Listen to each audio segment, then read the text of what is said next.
Bien-aimé, bonjour. Voilà, je suis encore assise ici dans le cadre de nos vidéos quotidiennes. Oui, bien-aimé, ce n'est pas évident.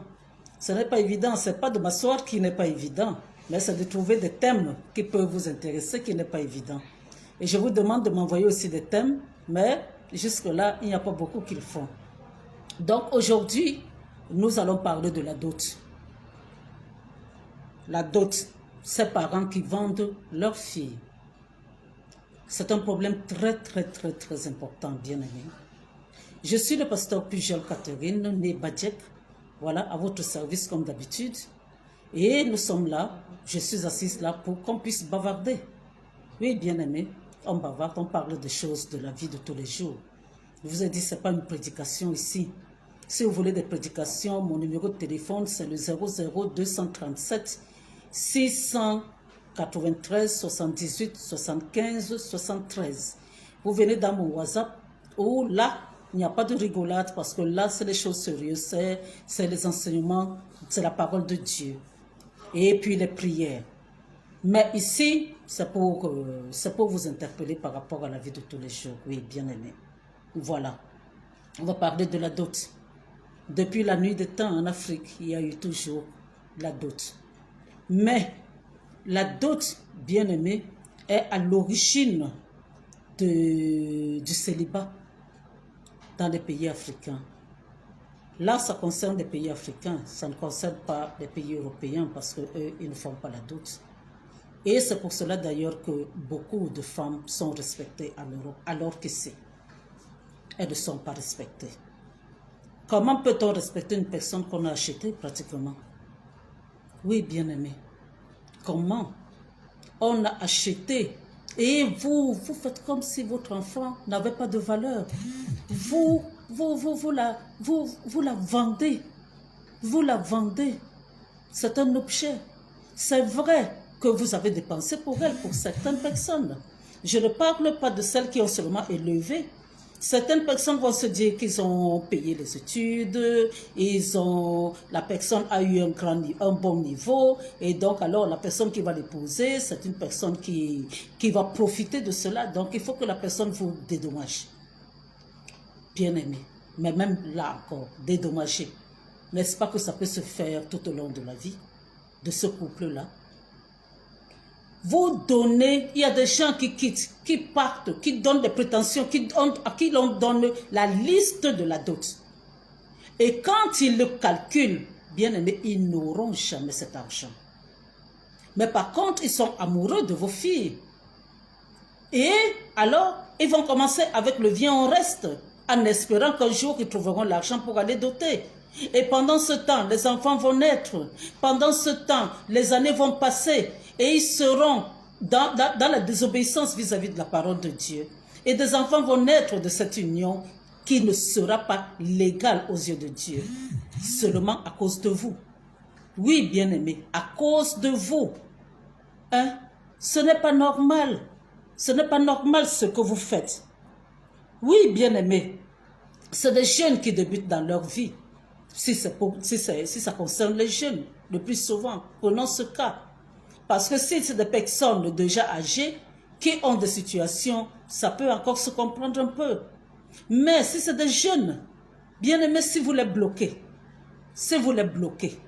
il y a la dot. Après, il y aura le mariage. Après, comment est-ce que ces personnes-là vont s'en sortir plus tard? Comment? Vous ne les envoyez pas dans des dettes. Vous ne les envoyez pas dans des problèmes. C'est un couple qui va commencer la vie en étant dans des problèmes. Oui, bien-aimé. Il y en a, c'est des calculs. Il y a des tribus où c'est des calculs, bien-aimés. Ils calculent parce que la dot là doit construire une maison. La dot là doit amener tel enfant en Europe. La dot là doit faire quelque chose de concret. Il faut qu'ils s'assurent que l'argent qu'on a donné fasse quelque chose de concret pour la famille. Oui, bien-aimé, mais ce n'est que quelqu'un qui vient de débuter dans la vie. Hein? Pourquoi vous cherchez à le bloquer de cette manière-là? Ce n'est pas bon. Hein? Quelqu'un qui n'a même pas construit sa propre maison, vous vous attendez à ce qu'il vienne construire la vôtre. Seulement parce qu'il a rencontré votre fille. Ce n'est pas bon. est-ce que dans ce cas-là, vous considérez même l'amour? Est-ce que vous considérez l'amour, bien-aimé? Est-ce que nous, parce que nous sommes des Africains, nous n'avons pas aussi le droit d'aimer? Pourquoi est-ce qu'on doit vendre des êtres humains? Parce que c'est de la vente. La dot était avant symbolique. Hein? Il y avait des petits trucs. Et elle était même plus considérée que l'acte de mariage. Et c'est parce que les parents sont contents qu'ils vont aller signer l'acte.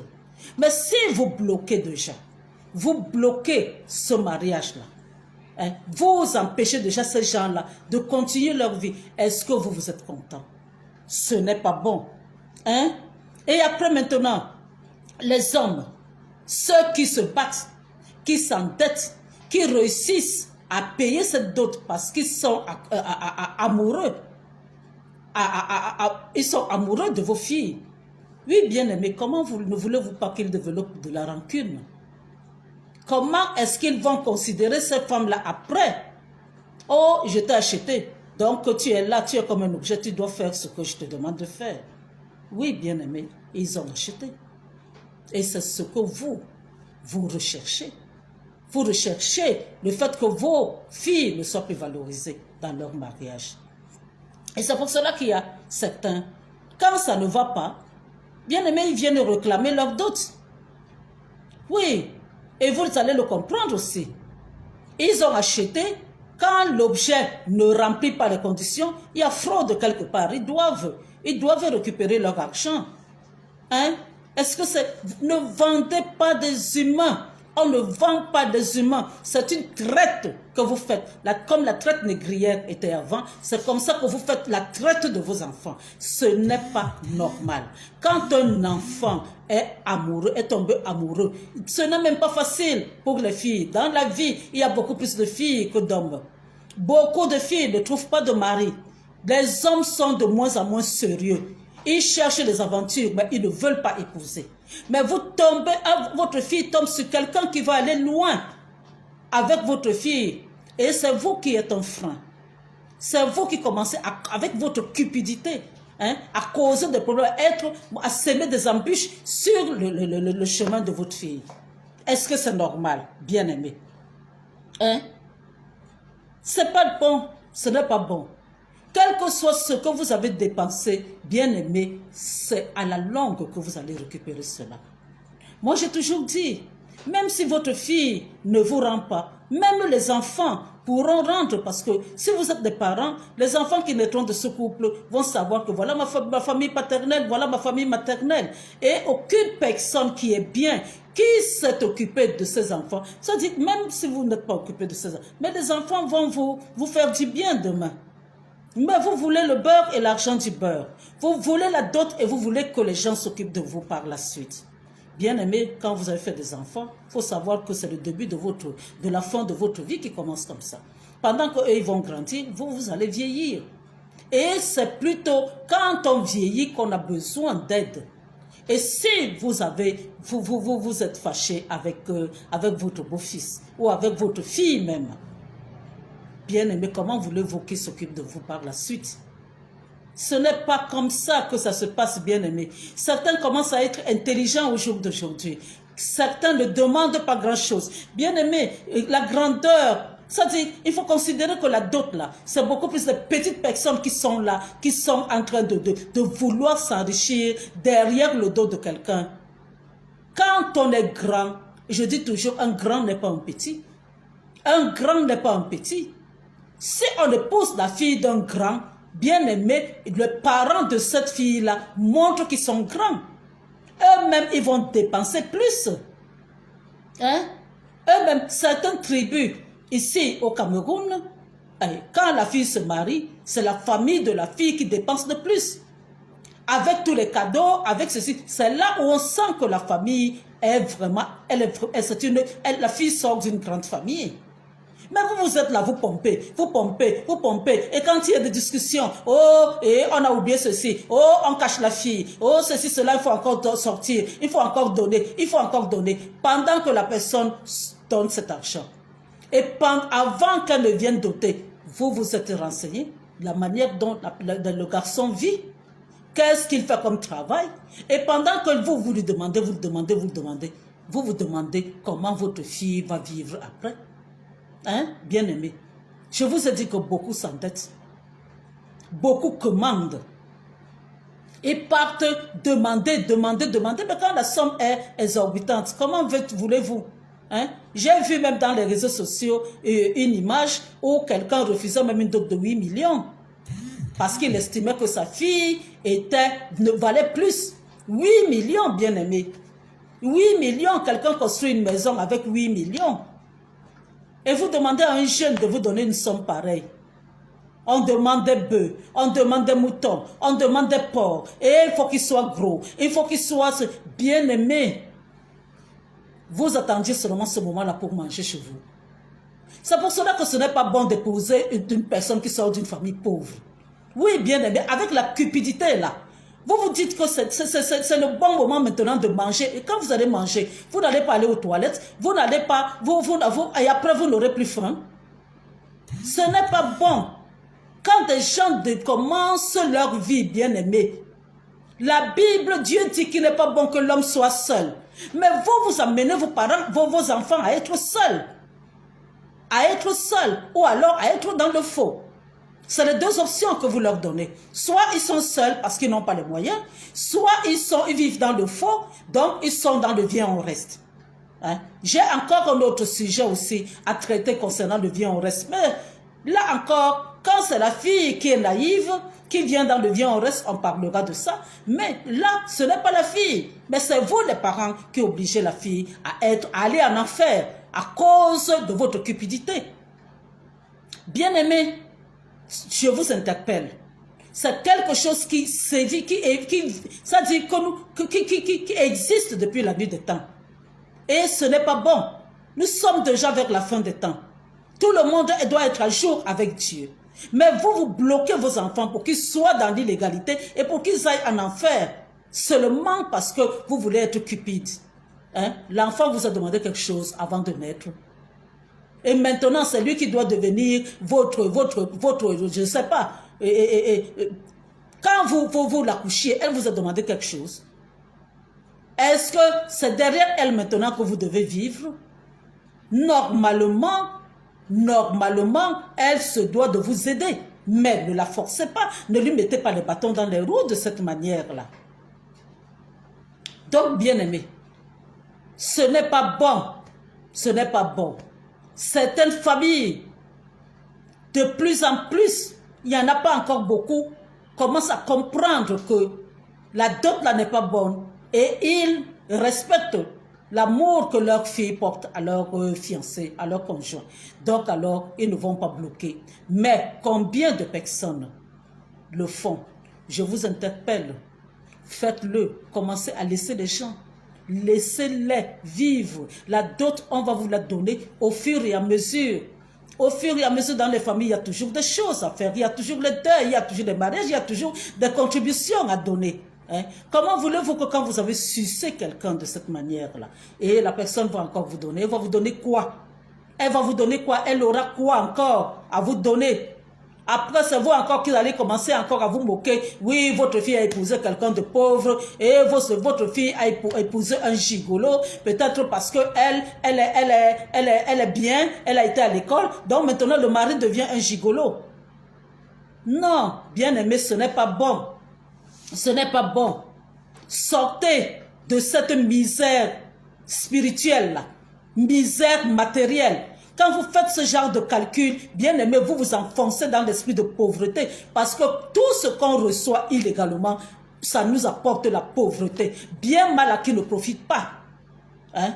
Vous essayez derrière les autres, derrière vos enfants, vous essayez de même si votre enfant est bien, elle est mariée, ça ne vous fait pas déshonneur pour vous.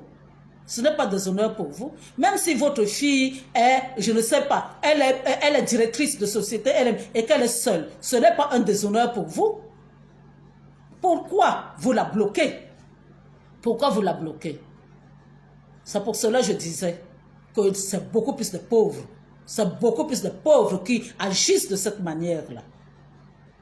Ne faites plus ça.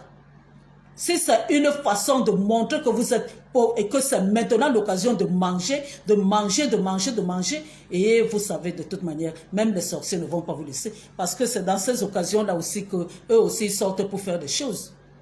Bien-aimés, cessez de presser les enfants d'autrui. Cessez de demander des dots aussi colossales. Hein? Laissez les enfants commencer leur vie dans de bonnes conditions. Et au contraire même, soutenez-les. Soutenez-les. Soutenez-les. Si vous n'avez pas les moyens, soutenez-les même au niveau vous savez, même la présence c'est quelque chose de très important. Même soutenez-les même au niveau des conseils. Mais ne venez pas être des blocages dans leur vie. La dot n'est pas une bonne chose au Cameroun. La dot n'est pas une bonne chose en Afrique. Je crois que ce n'est pas seulement le Cameroun. La dot n'est pas une bonne chose. La dot, normalement, est le moyen de faire en sorte que les deux familles se connaissent et qu'ils se présentent l'une à l'autre et qu'elles se présentent l'une à l'autre et que les gens se connaissent et qu'ils boivent ensemble parce qu'ils sont devenus une seule et même famille. Mais ce n'est pas un objet de litige. Ça ne doit pas être un objet de litige. Ou un objet de cupidité. Oui, bien-aimés. C'est ce que j'avais à vous dire. Ce n'est pas bon. Ce que vous faites, ce n'est pas bien. Ne prenez plus beaucoup d'argent pour la dot. Prenez quelque chose à titre symbolique. Mais ne prenez plus beaucoup d'argent. Vous serez un problème, un frein pour le développement de la vie de votre fille. Oui, bien-aimé. Et peut-être même que certains vont vous fuir, votre fille. Si vous demandez ce genre de dot, elle va rester là, elle ne va pas se marier. Et elle va commencer à faire des enfants là-dehors, là, à la maison. Est-ce que c'est bon? Dieu ne veut pas ce genre de choses, bien-aimé. Si vous avez un peu la crainte de Dieu, ne faites plus ce genre de choses. Ne soyez pas un frein pour vos filles. Merci de m'avoir écouté. Sachez toujours, bien-aimé, que quand je vous donne des conseils comme ça, donc vous avez forcément, pour vous qui vous sentez indexé, vous aurez forcément des remords à avoir, que vous devez demander pardon à Jésus-Christ pour votre mauvais comportement. Et maintenant, si vous le demandez pardon, sachez que c'est lui qui est mort sur la croix pour nous sauver. Personne d'autre n'est mort sur la croix pour nous sauver en dehors de Jésus. Hein. Et il n'y a que lui. Il n'y a que lui qui peut faire en sorte que nous allions au ciel. Donc, quel que soit votre comportement, il faut savoir que ce n'est pas par nos actions que nous irons au ciel. C'est simplement parce que nous avons accepté Jésus-Christ et que Dieu commence à nous voir à travers Jésus. Il commence à nous voir comme Jésus. Quand il nous regarde, ce n'est pas nous qu'il voit, c'est Jésus qu'il voit. C'est comme ça que ça se fait. C'est comme ça que ça se passe, bien aimé. Donc, acceptez Jésus-Christ comme Seigneur et Sauveur. Demandez-lui de changer votre cœur de pierre en cœur de chair et demandez-lui de vous positionner là où il aimerait que vous soyez et qu'il vous aide dans ces moments difficiles que vous aurez à affronter, à affronter dans vos vies, et puis demandez-lui, bien-aimé, de vous donner son Esprit Saint parce que c'est avec lui que nous serons appelés à vivre. Nous sommes appelés à vivre tous les jours. Oui, bien-aimé, n'oubliez pas, sans Jésus, vous n'êtes rien. Sans Jésus, vous irez en enfer. Il n'y a que Jésus qui peut changer. Je peux parler, mais il n'y a que Jésus qui peut vous amener à changer. Merci pour vous qui êtes en train de regarder en direct. Je vous vois, je sais que vous êtes là. Et merci de me soutenir avec des likes. Je vous ai dit avec des cœurs, je vous ai dit que moi je ne m'assieds pas là pour... je ne suis pas influenceuse, je ne suis pas là pour me faire de l'argent. Je suis là parce que ça me plaît de savoir que vous avez été bénis. Ça me plaît, bien aimé, ça me plaît. Donc pour vous qui regardez, partagez, n'hésitez pas à partager, envoyez aussi à d'autres pour qu'ils soient aussi bénis à leur tour, comme vous l'avez été. Donc je vous dis merci pour tout. Et on se voit demain, c'est prêt à Dieu. Vous êtes bénis. Amen.